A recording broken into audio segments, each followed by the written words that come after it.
ಕಳೆದ 8 ವರ್ಷಗಳಿಂದ ಕೃಷ್ಣ ಜನ್ಮಾಷ್ಟಮಿಯಂದು ವೇಷ ಹಾಕಿ ಬಡವರಿಗೆ ನೆರವಾಗ್ತಾ ಇರುವ ರಾಮಂಜಿ ಅವರು ಈ ಬಾರಿಯೂ ವೇಷ ಹಾಕಿದ್ದು ಕೋವಿಡ್ ಪರಿಕಲ್ಪನೆಯ ಈ ವೇಷ ಗಮನ ಸೆಳೆದಿದೆ.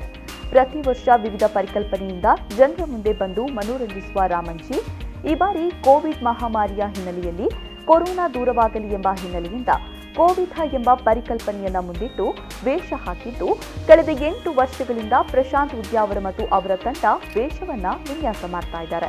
ಈ ಬಾರಿಯೂ ಪರಿಶ್ರಮ ಪಟ್ಟು ಕೋವಿಡ್ ಎಂಬ ಪರಿಕಲ್ಪನೆಯ ವಿಶಿಷ್ಟ ವೇಷ ವಿನ್ಯಾಸಗೊಳಿಸಿದ್ದು ಗಮನ ಸೆಳೀತಾ ಇದೆ. ಈ ವರ್ಷ ಕೊರೋನಾ ಎನ್ನುವಂತಹ ಮಹಾಮಾರಿಗೆ ಇಡೀ ದೇಶವೇ ಪ್ರಪಂಚವೇ ಕೂಡ ಇವತ್ತು ಕಣ್ಣೀರಿಡುವಂತಹ ಒಂದು ಪರಿಸ್ಥಿತಿಯನ್ನು ನಾವು ಕಾಣ್ತಾ ಇದ್ದೇವೆ.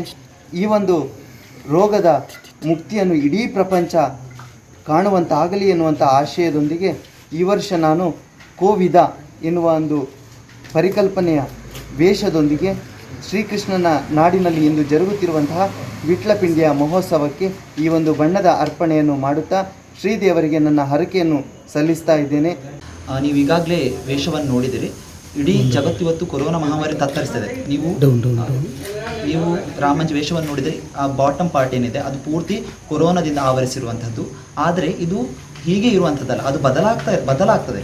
ಈ ಹಿಂದೆ ಕೂಡ ಪ್ಲೇಗ್ ಅನ್ನುವಂಥ ಮಹಾಮಾರಿ ಬಂದು ಒಂದು ಹೊಸ ಯುಗ ಆರಂಭ ಆಗಿತ್ತು. ಇದೇ ರೀತಿ ಈ ಕೊರೋನಾ ಮಹಾಮಾರಿಯಿಂದ ಇಡೀ ಜಗತ್ತು ಮುಕ್ತ ಆಗ್ತದೆ ಮುಂದೊಂದು ದಿನ.